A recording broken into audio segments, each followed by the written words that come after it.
Assalamualaikum warahmatullahi wabarakatuh. Bapak-bapak, ibu-ibu, anggota pengajian Ridha Allah yang berbahagia. Marilah kita lanjutkan pembahasan kita mengenai 7 ilmu penjernih hati. Yang kita jelaskan sekarang adalah ilmu sabar. Apakah ilmu sabar atau sabar itu? Apakah sabar itu? Sabar adalah kita mampu menerima dengan ikhlas sesuatu yang tidak enak di hati kita. Kenapa? Yang harus kita terima, yang harus kita mampu kita terima adalah sesuatu yang tidak enak di hati. Mari kita perhatikan ilustrasi sebagai berikut.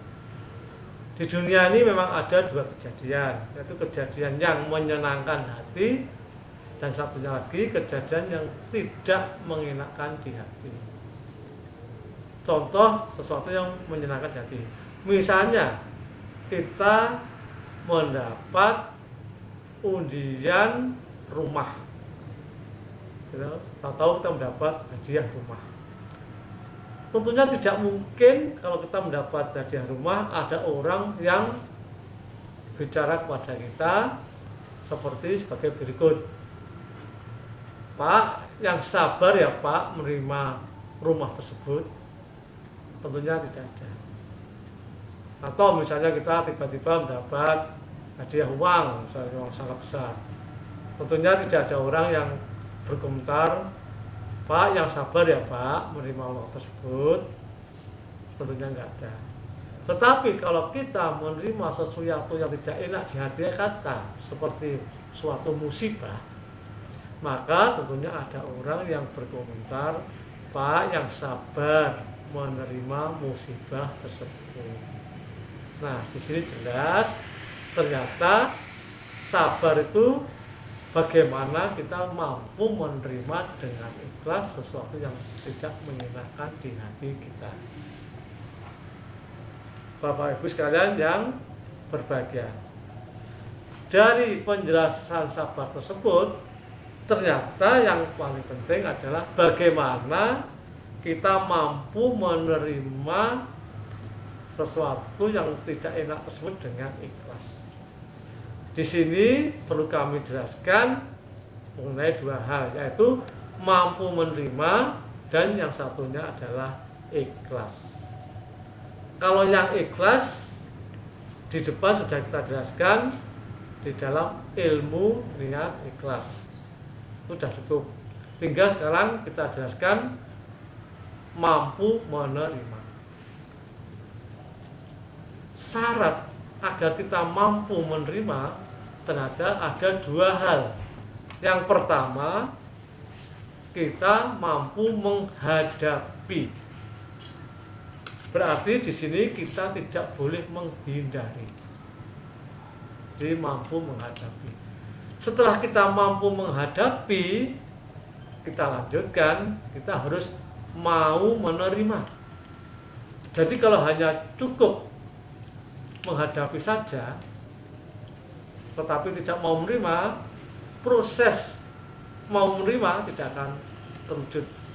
Jadi dua-duanya harus dijalani, yaitu mampu menghadapi kemudian dilanjutkan mau menerima atau tidak boleh menerima.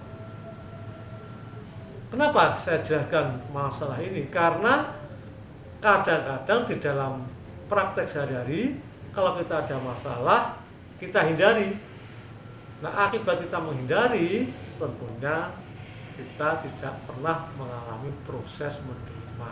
Akibatnya tidak pernah kita menjadi sabar. Sekarang bagaimana metodenya agar kita bisa mampu menerima dengan ikhlas sesuatu yang tidak enak di hati? Metodenya adalah kita harus bisa menguasai 3 hal. Hal pertama adalah segala sesuatu yang ada di dunia ini adalah milik Allah Subhanahu wa Ta'ala. Kemudian yang nomor 2, segala kejadian apapun itu dapat terjadi harus seizin atau harus diizinkan oleh Allah terlebih dahulu sebelum kejadian itu terjadi. Atau kalau kita balik, setiap kejadian yang sudah terjadi pasti sudah mendapat izin dari Allah. Itu hal yang nomor 2. Hal yang nomor 3 atau yang terakhir adalah gabungan daripada yang pertama dan yang kedua, yaitu Allah saja yang memiliki telah mengizinkan untuk terjadi. Tentunya kita sebagai manusia yang tidak memiliki tidak pantas untuk menolaknya, karena kita memang tidak memiliki.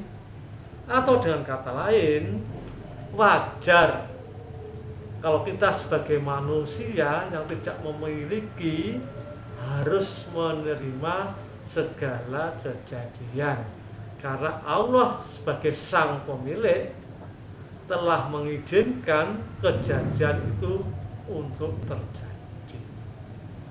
Nah, karena teori sudah sampai kalimat wajar, tentunya teori ini tidak bisa diterbantahkan.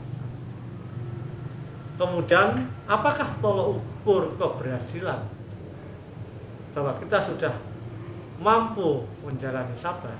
Tolak ukurnya adalah kita telah mampu atau telah mempunyai rasa menghormati Allah. Kalau kita sudah bisa menghormati Allah, insya Allah kita sudah bisa menjalani sabar. Tentunya yang paling mengetahui mengenai rasa tadi adalah Allah Subhanahu wa Ta'ala, dan kita sendiri yang menjalankan. Lantas bagaimana di dalam praktek kita sehari-hari? Karena kita beri contoh. Misalnya orang tua kita meninggal dunia. Nah, kejadian meninggalnya orang tua kita merupakan kejadian yang secara umum tidak menyenangkan di hati kita. Nah, karena kejadian tersebut tidak menyenangkan di hati kita, tentunya dapat dipakai sebagai sarana untuk melatih atau mewujudkan sikap sabar. Caranya kita urutkan metode tadi, yaitu pertama, orang tua kita adalah milik Allah Subhanahu wa Ta'ala.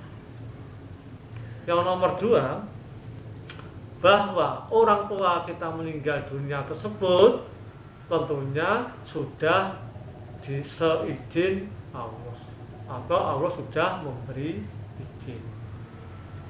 Nah, yang terakhir, karena Allah saja yang memiliki orang tua kita telah mengizinkan bahwa orang tua kita meninggal dunia, maka kita sebagai orang yang tidak memiliki orang tua kita tentunya wajar kalau kita menerimanya.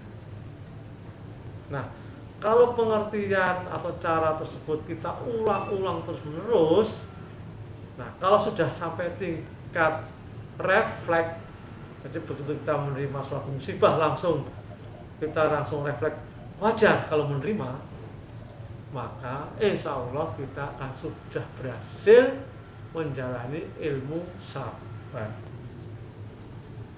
Bapak-bapak, ibu-ibu sekalian yang berbahagia, sekali lagi saya tegaskan, sabar adalah kita mampu menerima sesuatu yang tidak enak di hati dengan ikhlas.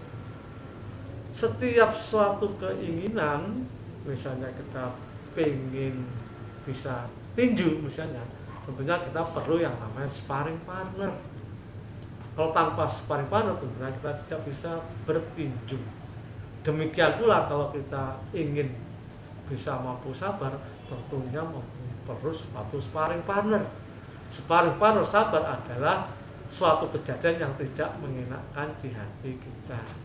Nah, mulai sekarang kalau kita menerima atau ada suatu kejadian yang tidak enak di hati kita, maka bersyukurlah bahwa Allah telah memberi sarana atau sparring partner kepada kita agar kita bisa menjadi sabar.